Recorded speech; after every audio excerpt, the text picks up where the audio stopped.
અંકલેશ્વરના ઉદ્યોગકારો અને ગુજરાત પ્રદૂષણ નિયંત્રણ બોર્ડ વચ્ચેનો વિવાદ હવે ઉગ્ર આંદોલનમાં પરિવર્તિત થયો છે।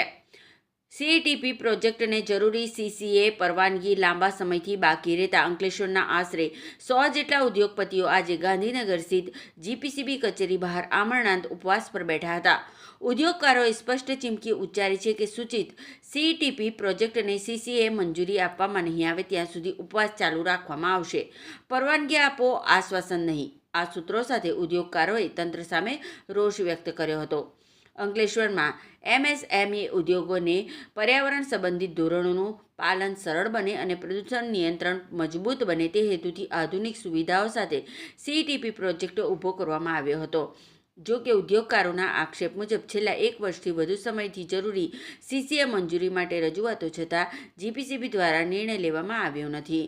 આ મુદ્દે અંકલેશ્વર વેસ્ટ મેનેજમેન્ટ એસોસિએશન સહિત વિવિધ ઉદ્યોગ સંગઠનો દ્વારા અનેક વખત રજૂઆત કરવામાં આવી હતી, પરંતુ પરિણામ ન મળતા અંતે ગાંધી ચિંધ્યા માર્ગે આંદોલનનો રસ્તો અપનાવવામાં આવ્યો છે।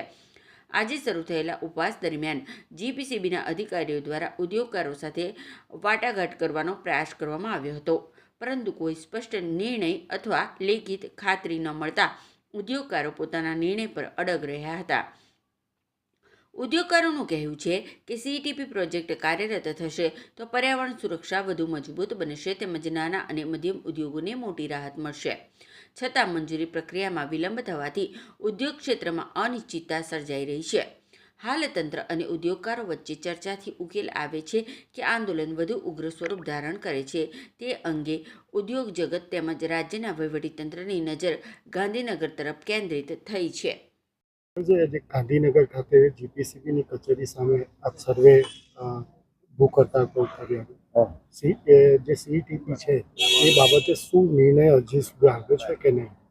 ના, હજુ તો કોઈ નિર્ણય આવ્યો નથી અને અત્યારે એમને મેમ્બર સેક્રેટરી શ્રીએ બોલાવ્યા છે તો ઉપર વાતો કરવા માટે ગયા છે। હવે જે નિર્ણય આવે તે એક વાત એવી પણ આવે છે કે એ લોકોએ 3 દિવસ માટે અમને એ આપ્યું છે, ત્યાર આપવાની લગભગ મૌખિક એ કરી છે, તો શું તમે એ બાબતે શું કહેવા માંગો? અમને 1 વર્ષથી એવું કહે છે કે તમને 2-3 દિવસમાં કન્સેન્ટ મળે છે, અઠવાડિયામાં મળે છે, 5 દિવસમાં મળે છે, તો 3 દિવસની હું કામ રાહ જોવે છે? 4 દિવસની શા માટે? આજે જ આપે ને, અને વાંધો નહીં, અમે ભૂખ્યા તમને વાંધો નથી, જે દિવસે અમને આપે તે ઉભા થઈશું।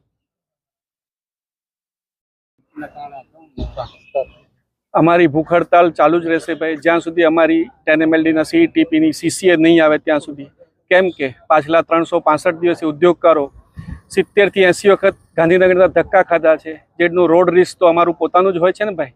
તમે પોતે પણ સમજી શકો છો કે કેટલું રોડ રિસ્ક હોય છે। આજે જેટલા મેમ્બરો આવ્યા છે એમને આવેદનપત્ર આપવું પડ્યું ભાઈ તમે જરા શાંતિથી ચલાવજો, કારણ કે આ કોઈ અધિકારીઓ આપણું ઘર ભરી જવાના નથી, આપણે તો આપણી ફેક્ટરી જાતે જ ચલાવવાની છે।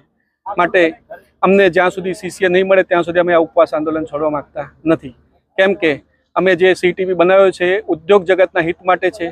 ગુજરાત સરકાર પણ અમારી સાથે છે, ફક્ત અધિકારીઓ જ નથી સાંભળી રહ્યા। નો પ્રોફિટ નો લોસના ધોરણ પર જે ગવર્મેન્ટની સબસિડી લીધા વગર અમે કોઈ પણ રાહ જોયા વગર બેંક લોન લઈને જે બનાવ્યો છે સીઈટીપી, જો એ ચલાવવા દેવા ન માંગતા હોય તો એ શું કહેવા માંગે છે એનું અમને કશી ખબર નથી પડી રહી।